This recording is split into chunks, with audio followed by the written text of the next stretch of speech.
everybody, how are you today? We all know and love Disney for its fantastic movies, but let's face it, even Disney is not immune to the occasional box office flop, or maybe even slightly more frequent than occasional. There are a lot of Disney movies that maybe didn't do so well in their initial theatrical release, but did go on to find later success with fans, and eventually a lot of them became classics anyways. Others, however, just kind of fell flat on their faces and never recovered. I'm going to take a look at 5 movies that flopped particularly badly in the box office due to inflation in costs of promotion and whatnot that aren't factored into the initial production budget for a movie. It's difficult to directly compare the losses of any of these movies, so these are in no particular order. I want to preface this list by saying I recognize why each of these movies did not do so well in the box office, but I did still enjoy each of them. If you don't agree, feel free to comment in the comment section below, and I may or may not elect to read those comments. The first movie on the list is Treasure Planet. If you haven't seen it, Treasure Planet is this futuristic science fiction, almost kind of steampunk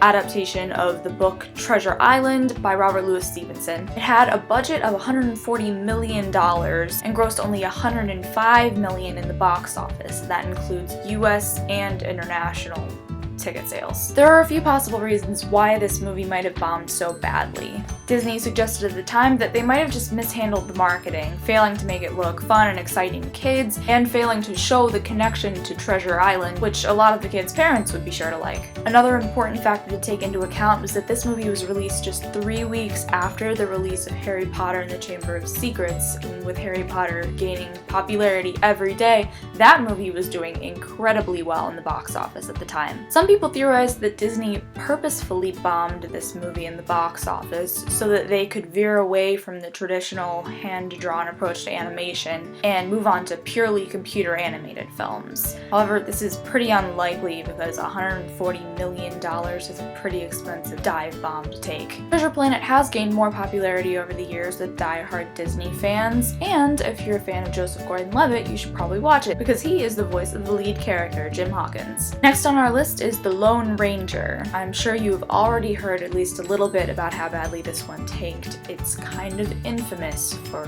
being a failure. This movie cost about $250 million to make and made about $260 million in the box office, which is not quite the return you want on such a huge movie. This does not take into account the enormous amount of money spent on promoting this film, and it's estimated that after you take that into account, that pretty much zeroes everything out. The movie made no money. There were rumors of a lot of production trouble with this film well before it was released, which certainly couldn't have helped the box office returns, and a large part of the blame for the movie's failure was set on the shoulders of the critics, who gave it pretty terrible reviews. This of course doesn't really matter that much when you're looking at a movie's financial success. Disney has had a lot of movies that maybe didn't do so well with the critics and still made plenty of money. The bigger problem with this movie probably was the general lack of interest in Western films and in the Lone Ranger himself. Kids today don't really know who the Lone Ranger and Tonto are. These characters sort of faded into the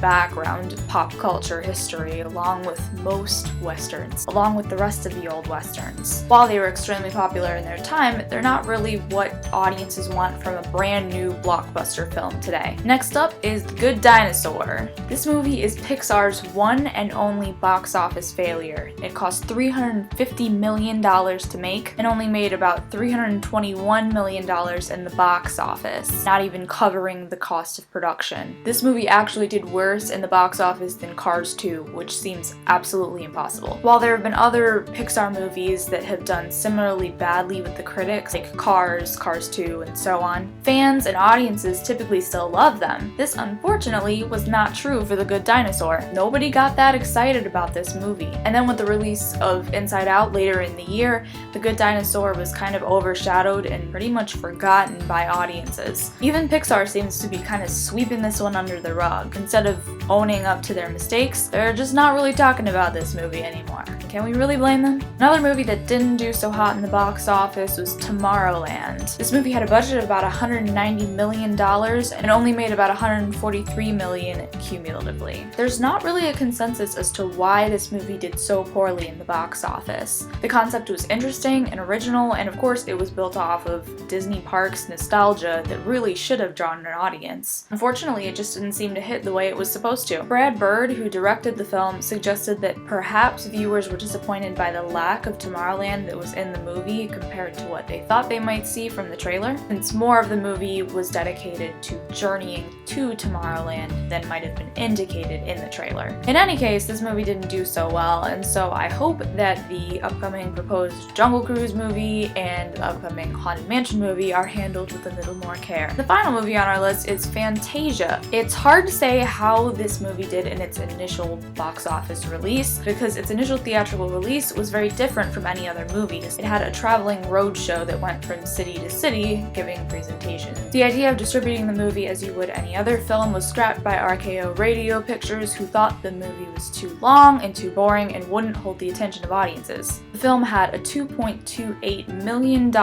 budget, which it did not recover in its initial theatrical run. However, what makes Fantasia unique is that it had multiple theatrical runs throughout the 20th century. This movie didn't really gain popularity until its release in the 60s. Pre-releases around this time and in following years were far more successful than the initial theatrical release. Unlike some of the films on this list, Fantasia was received incredibly well by the critics. It was described as a masterpiece and a dream, and more than anything else, a really courageous move on the part of the studio. The only critics who didn't really like it were classical musicians who thought that the music was more or less oversimplified. Those are only a few Disney box office flops. If I missed one that you really like, be sure to comment below. I might do another one of these videos. And be sure to like and subscribe and whatnot. And thanks for watching, and I'll see you real soon. Bye!